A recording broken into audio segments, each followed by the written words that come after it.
Now, a day after wrapping up the second round of the US brokered talks in Geneva, Russia has rained fire on Ukraine once again.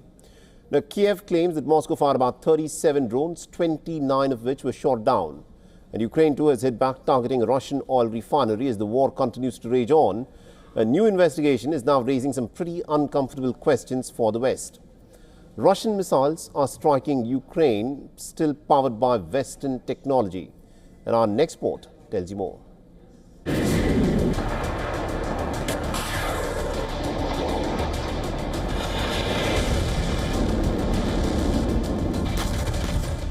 Missiles rain down.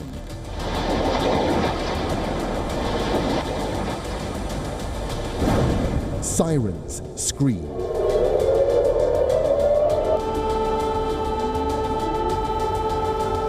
There is death and destruction.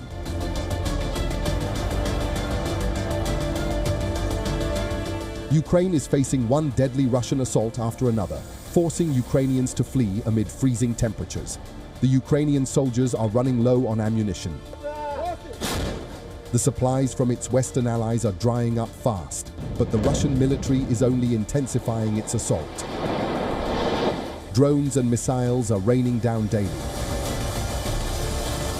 Russia is under severe sanctions. The Western nations have systematically blocked all supply routes to choke Russia's military production lines. But the skies above Ukraine are lit. Russia has many-fold increased the production of deadly missiles and drones. So how is Moscow able to acquire the components needed to produce the missiles? A report by The Telegraph says a British-designed microchip has been found inside Russian missiles used in Ukraine. The report says between 2022-24, around 800 shipments of the British microchip landed up in Moscow, likely from North Korea and Hong Kong. These chips are mostly designed for everyday electronics. They belong to a category known as dual-use components, meaning they can be used for both civilian and military purposes.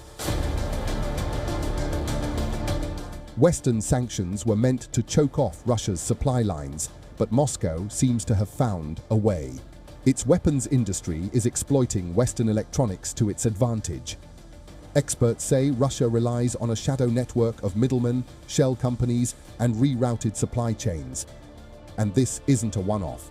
Previous investigations have found hundreds of Western components, from the Russian Shade drones to Iskander and Kinjal missiles. Western microchips and processors have been found powering the Russian war machine. Modern warfare runs on microchips. Guidance systems, navigation computers, targeting software all rely on tiny microchips. Without access to these advanced electronics, Russia's missiles production would likely slow dramatically, which is why every chip matters. As the Ukraine war heads into the fourth year, Russia is transforming even off-the-shelf tech into a deadly weapon. Every supply route is now part of the battlefield.